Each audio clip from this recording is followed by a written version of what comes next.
we say kids don't go outside like they used to. It's understandable when you look at the outside we left for them.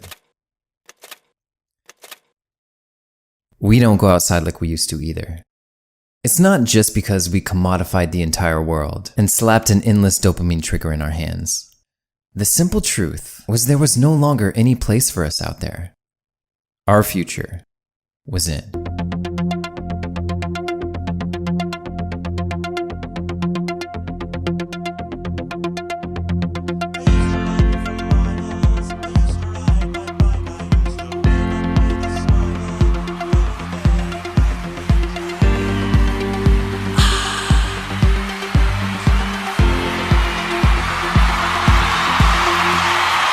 Hi gang, just woke up, so I thought I'd serenade you with a song. It's about my life and something I need to come to realize, and all of you should come to realize. Take it as it is, digest it, soak it in, then use it as you will. Okay, see you again. In 2006, Bo Burnham filmed and posted 2 videos on YouTube so his older brother could watch from college. Looking back, he says, "At the time, YouTube was nothing. It was just like another outlet, and I didn't think of it as a career move. But soon we were all voyeurs to this kid, stuck in his room, trying any old shit to get out of it." Since then, we've seen his comedy evolve, from the repetition of a simple message with increasingly absurd examples, to clever poetry and wordplay, profound insights on anxiety and performance in the age of social media, and finally to the visual and existential masterpiece that is Inside. Bo always had a somewhat niche audience, but I believe the pandemic made him more relatable. The loneliness many of us already felt was amplified, and while the entire world seemed like it was trying to kill you, Inside was offered up as a haven. To me, there are 5 levels of meaning to the word inside. The first is easy. The entirety of a special takes place inside one room. Second, Bo is clearly stuck inside his head, struggling with his own anxiety and depression. Level 3 is where things get complicated. It requires us to take a step back and look at that place which will forever be linked to Bo and his rise to fame. Could be the most serious recession in decades. And that I take the fact that he develops weapons of mass destruction very seriously. The term cyberspace first appeared in literature in the 1980s, in the work of science fiction author William Gibson. In the next few years, the word became synonymous with online computer networks, referring to the digital world as something apart, distinct from everyday reality. In 1996, John Perry Barlow describes it as a place one could escape to, out of reach of the entrenched systems of control. Governments of the industrial world, you weary giants of flesh and steel, I come from cyberspace, the new home of mind. On behalf of the future, I ask you of the past to leave us alone. You are not welcome among us. You have no sovereignty where we gather. Events of the mid-2000s would make a new home of the mind very appealing. The Iraq War, and later the global financial collapse, had a powerful effect on our perception. In his 2016 film HyperNormalisation, Adam Curtis describes how the Soviet Union became a society where everyone knew what their leaders said was not true. They could see their system falling apart, but they would pretend it was real, because no one could imagine any alternative. We knew we were being lied to about weapons of mass destruction, and we knew precisely who was behind the financial crisis of 2008. But despite massive protests, the war happened anyway.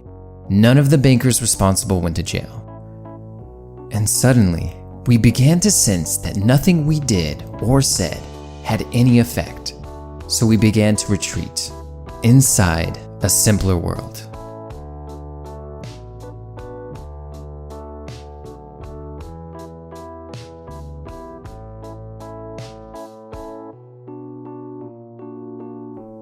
For a long time, actual cyberspace looked nothing like the real world. But that was about to change. As millions of people began filling it with images and videos of their lives, this fake world increasingly began to resemble the real one. It was mesmerizing. It drew us in. Suddenly there was an infinite space for us to get lost in. Out there, our words and actions had no effect. But here we can mold things to be exactly how we like. While the rise of reality TV followed beautiful celebrities throughout their life as if it were a movie, now, the technology was there for everyone to stage and broadcast their own reality TV show. Truly, the whole world was about to become a stage.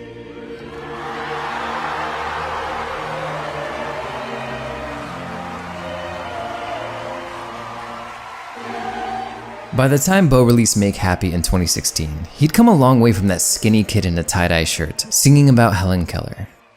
His comedy was more sophisticated. He found brilliant ways of incorporating stage and lighting into his act, and he wasn't afraid to make the audience squirm. They say it's like the me generation. It's not. Social media, it's just the market's answer to a generation that demanded to perform. So the market said, here, perform everything to each other all the time for no reason. It's prison. I know very little about anything, but what I do know is that if you can live your life without an audience, you should do it. You can tell from his performances, Bo carries a lot of survivor's guilt. He is acutely aware that his rise to fame was just as much luck as talent. He came up in a very specific era of internet culture, and if it had been just a few years earlier or later, it's likely no one would have noticed. So when he was creating his film 8th Grade, following the story of a middle school teenager struggling with anxiety who copes by publishing motivational video blogs, Bo was not inspired by the small number of creators who made it, but by the vast majority no one was watching. Kind of the only thing we talk about is like people that go viral, and as someone that went viral, it's really not that interesting. You know what I mean? Yeah. It's like the actual interesting thing is just trying to engage with this thing and trying to be seen and trying to be heard. And to me, the people that weren't being heard were actually engaged in a much deeper, more honest thing.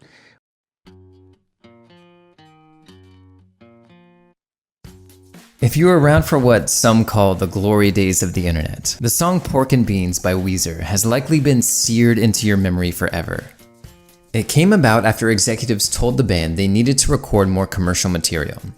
The band left the meeting angry, but inspired. And what emerged was a defiant anthem about being happy with who you are, even as an aging band struggling within the major label system. The music video gathered figures from the first era of the viral video, many of whom were mocked mercilessly for putting themselves out there, offering a chance to celebrate their weirdness and fully bask in that 15th minute of fame.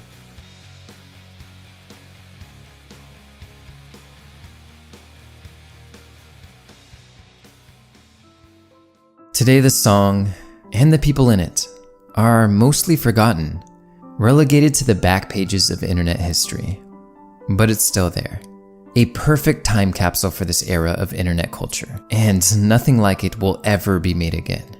How would you even try? Things move so fast now. Whatever memes you filled your music video with would be irrelevant a week after they happened. But back then, for the first time, regular people could become stars overnight. Anybody could be famous for anything, no matter how strange. Your audience was out there. You just had to find it. So we began to create, and share, and create, and share some more. And on we went, creating entire universes of our own making, without any awareness of the dangers that lay just beneath the surface.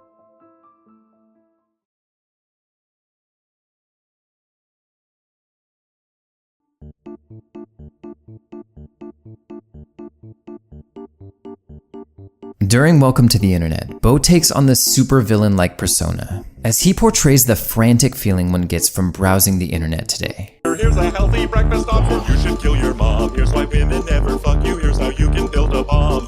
Power Ranger are you? Take this quirky quiz. Obama sent the immigrants to vaccinate your kids.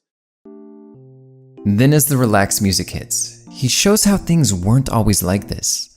The early days of the internet really did seem innocuous. No one could have predicted the unstoppable, addicting, brain-altering machine we see today.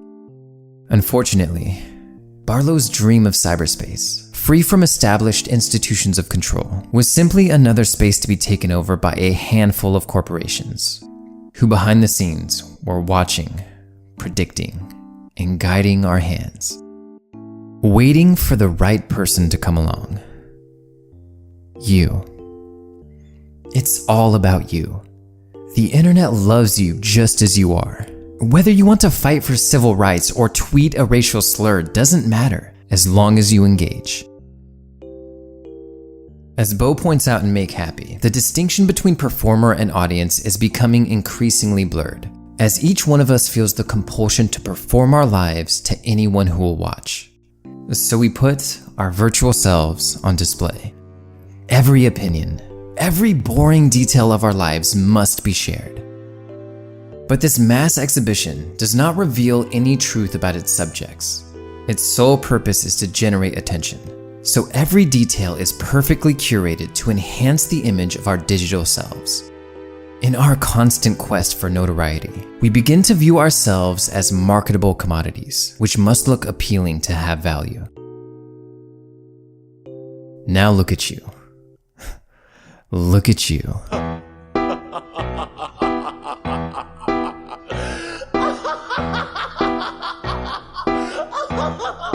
Life in cyberspace is not a one-way interaction.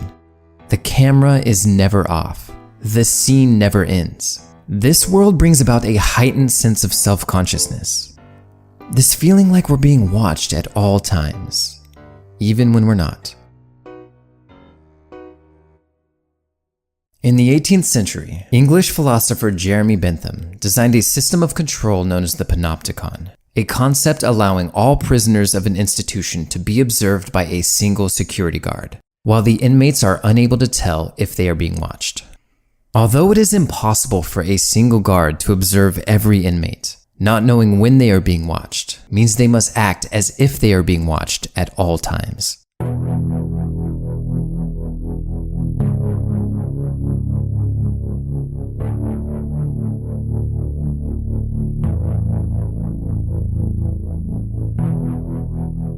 The inhabitants of the digital panopticon never know for whom they're performing, only that they must perform.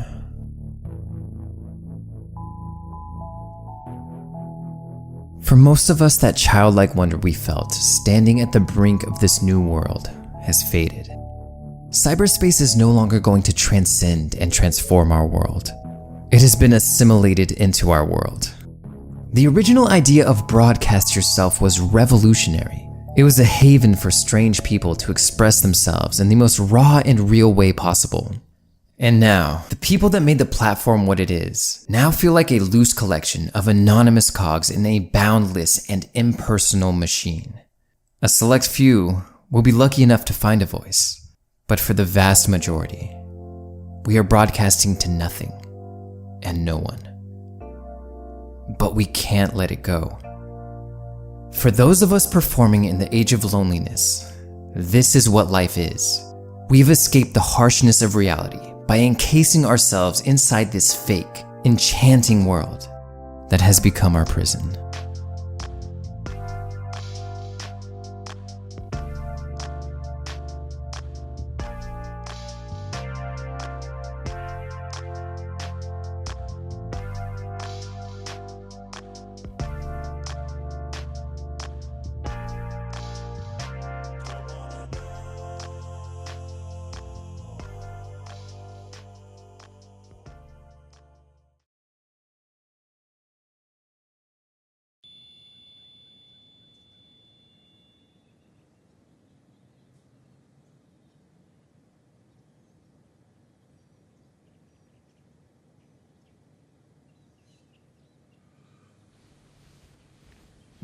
Derealization, a recurring sensation of being outside your body looking in, or feeling that what's happening around you isn't real.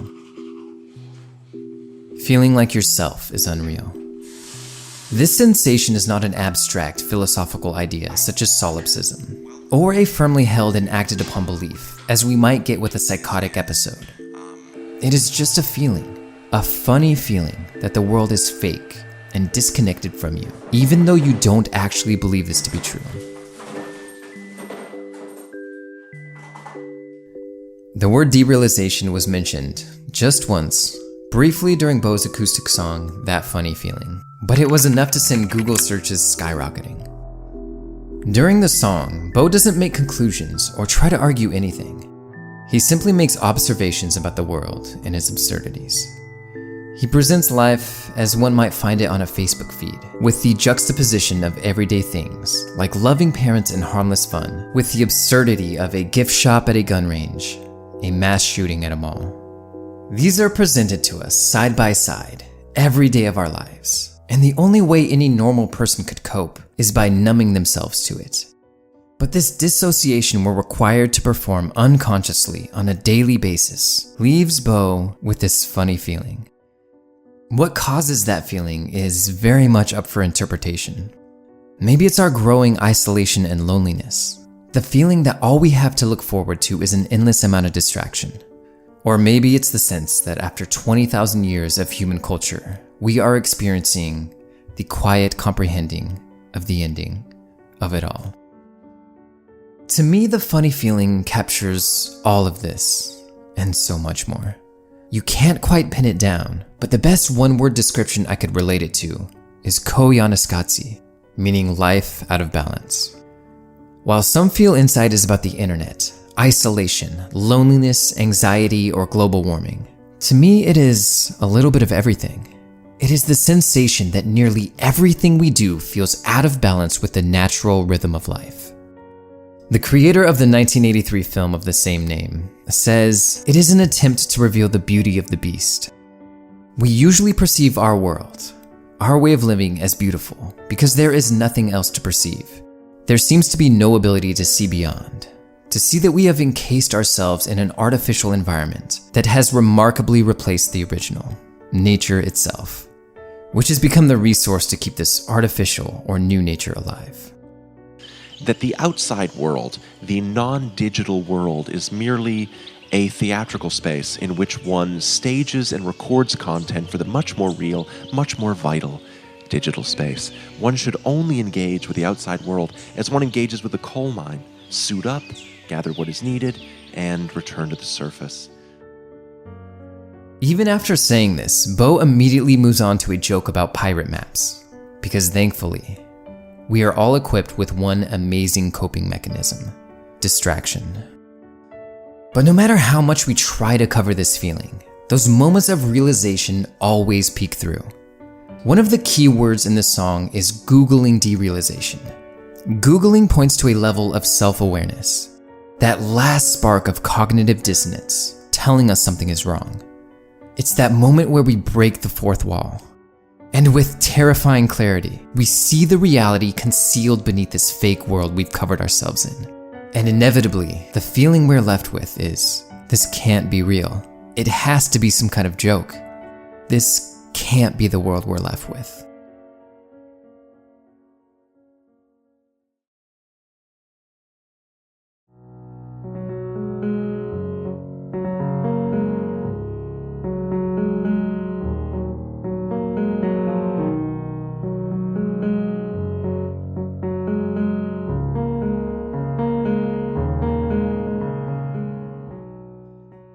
As Bo expresses in All Eyes on Me, this relationship between performer and audience is mutually beneficial. For a moment, I will distract you from your troubles, and you provide me with the attention I desperately crave.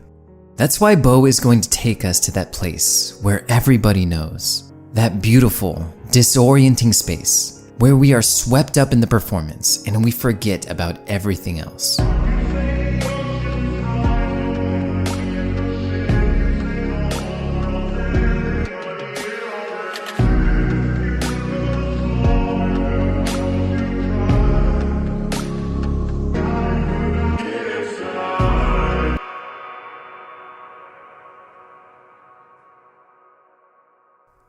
This is where the emotional dam Bo has been prodding finally breaks. You have broken through to a level of awareness about this fake world we've covered ourselves in. You've tried to change it, to make your voice heard. You fought, yelled, screamed, tried to push back, only to still be left with the fact that nothing you say or do will have any effect. So what's left? Go back inside where I can forget my troubles. Sure, that funny feeling is going to come back, but there's nothing to be done. This is reality. This is the world we're stuck with. Make that click in your head and move on.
In that haunting final scene, Bo finally ventures outside, only to find himself trapped on stage with an audience roaring in laughter at his mental breakdown. The scene then cuts to him back inside, watching himself falling apart, having a panic attack on a stage he cannot escape, before leaving us with one final smile. Then, cut to black. It's all over. The story ends, but never truly resolves. We don't get to see how he gets back inside. We don't know if the parting smile is happy or sad. And even after finally escaping the house, he still finds himself trapped inside his own creation. It is a fitting end when you consider the lack of conclusion that defines every aspect of our lives. From our wars to our protests and now our pandemics, nothing ever gets an ending. Why should this be any different? Maybe this pattern of realization, escape, and retreat is going to extend indefinitely. Maybe there is no resolution, no way out of the maze. Maybe the room is all there is. There's a moment in every performance when the show is winding down. We can no longer cling to the comfort of its distraction. And all that's left is the question of what the hell am I going to do with myself now? Inside clearly struck something deep within a lot of people, and it can feel hard to let that go for both audience and performer. But as much as you enjoyed the show, it is just that. It cannot live your life for you, and there are no answers to be found within it. From here on out, we're on our own. I think I loved Inside because it felt like something real against the backdrop of an increasingly sanitized world. I'm grateful he made it, and glad I watched it and rewatched it, but it's time to move on. Because no matter how real all of this may seem, the only true life to be lived is out there.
about to get crazy.